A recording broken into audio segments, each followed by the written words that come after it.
Hi crafty friends, it's Donna here from Donna is Playing Paper, and I have a set of 8 cards for you today that use one feature product and 3 general techniques with slight variations for 8 cards in all. Let's get started, shall we? I'm going to be using this scene frame metal die for all of the cards. When you run this through your die cutting machine, you get all of the pieces that you can see there, as well as a thin frame for around each piece. To start with, I'm going to be using just the frame. I have a sheet of plain white cardstock and I'm just laying the die down on top of that to get an idea of where the sun is going to sit.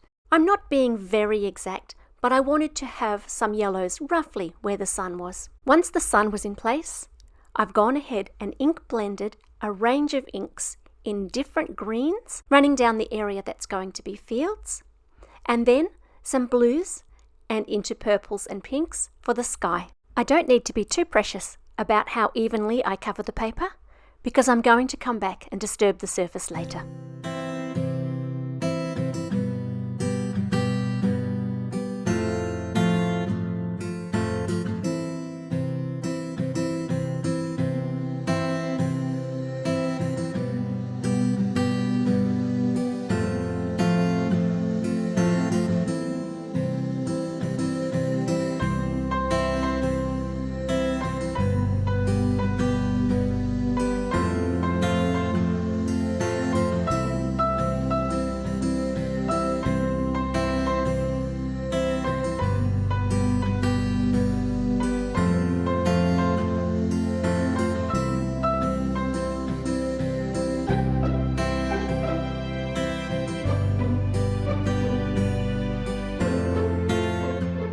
Now that the ink blending is done, I want to add a little bit more, and so I'm mixing some white gouache with water until it's a nice thick but still liquid consistency.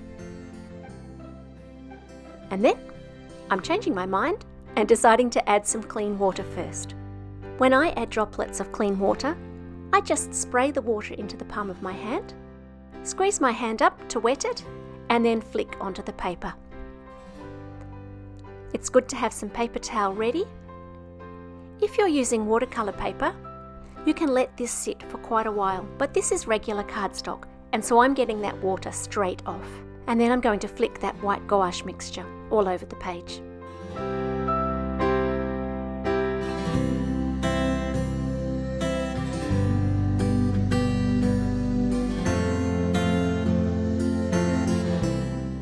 While that's drying, I'm going to prepare my frame. I've cut this paper rose scene die twice from black card, and I'm gluing those together with tiny dots of glue.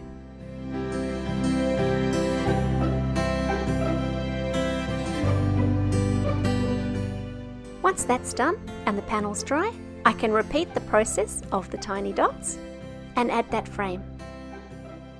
I'm positioning it so that the sun covers that yellow bit, and then I'm going to trim later so that the border around the outside is even.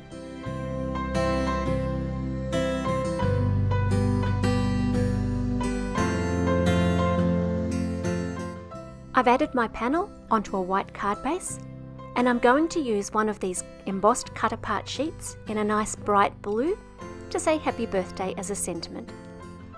I'm popping that up with a bit of tape.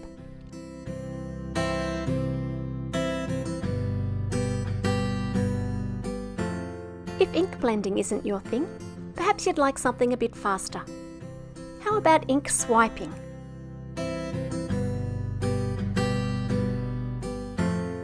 Small ink pads are really great for this technique, which is quick and easy and quite organic.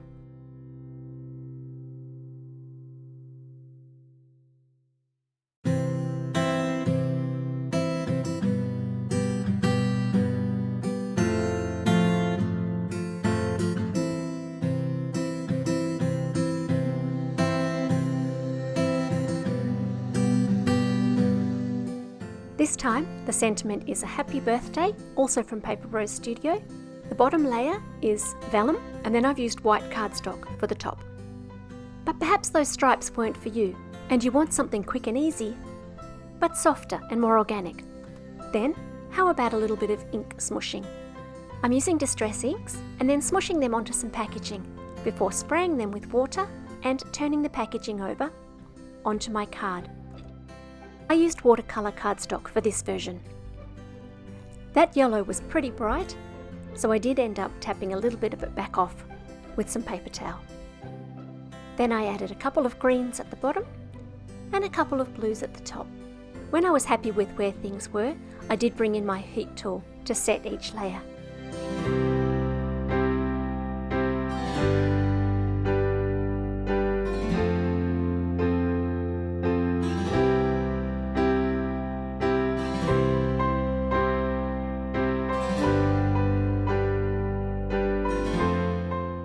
All of that water on top of the watercolour card was making it bow a little bit, and so to counteract that, I sprayed the back. The water on both sides helped level the paper out, and also it stuck a little bit to my glass mat, which also helped.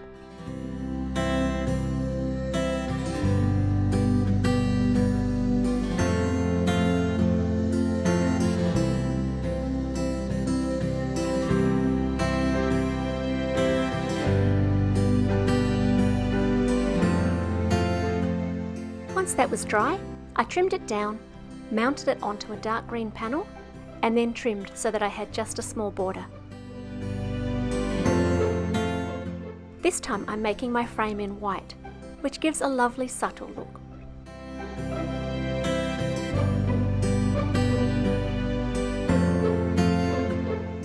This sentiment is from the Black and White Sentiments and says, "Go confidently in the direction of your dreams." And I thought it was such a lovely sentiment for this sunset scene. That's all for the cards using just the outline. Don't forget you could also use a patterned paper in the background and make it even easier.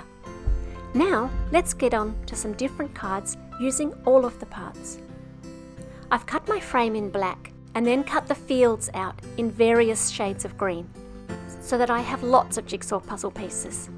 I'm going to mix and match those and make several cards today. Once you have the frame glued down, it's simply a matter of gluing in the pieces like a jigsaw puzzle. And a fairly easy puzzle at that. I've done die inlays before that have been much more complicated.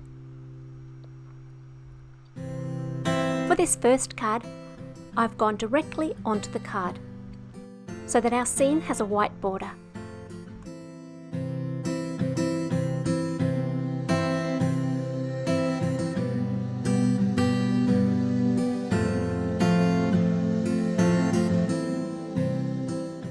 I've layered up 2 of this thanks sentiment and direct stuck those to the panel.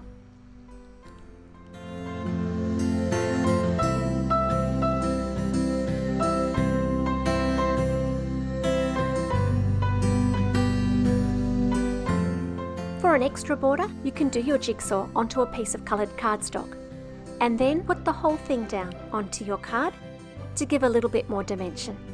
You could pop this whole panel up with layers of card or tape if you wanted some more dimension on your card. Here are 2 examples where I've done just that with different sizes of border. So far, our borders have always been black and white, and they do give a very good stained glass effect. But this time around, I'm going to use some shimmer card, including some silver, to represent the LED lighting in a stained glass window to make my card. I'm hoarding this paper, and so I lined up and individually trimmed the papers for each of these windows.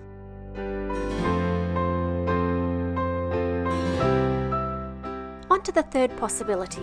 Instead of using the frame, we can use just the cutouts. I've cut these in white. In fact, these are the leftovers from the watercolour card. I'm just showing you a little bit of early footage, with the frame still on my desk.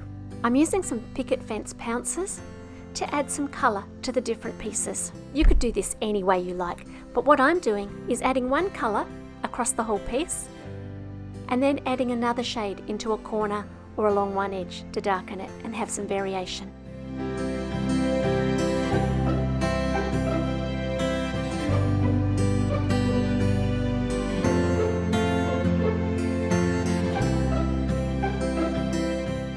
For the sky, I've gone with the same colours that I used in my ink blended version, adding some purple and even a little bit of pink to my sky.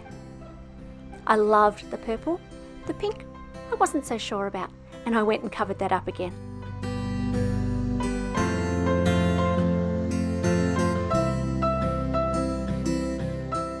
Once I've got those all blended, I'm lining them up using the frame, and then I'm adding a piece of press and seal to the front. I can then flip that whole image over and add some tape to each of the pieces.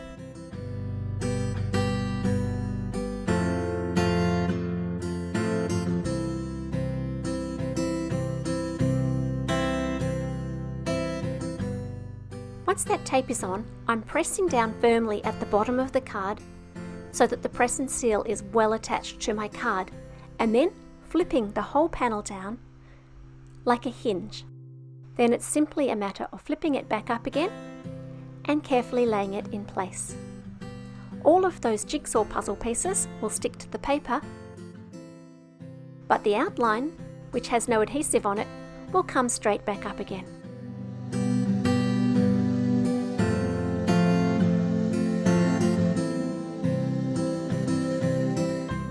I decided to give this card a border, and so I'm using a couple of pierced rectangle dies to cut that, and I've added a happy birthday from the Rainbow Poppies sentiment sets.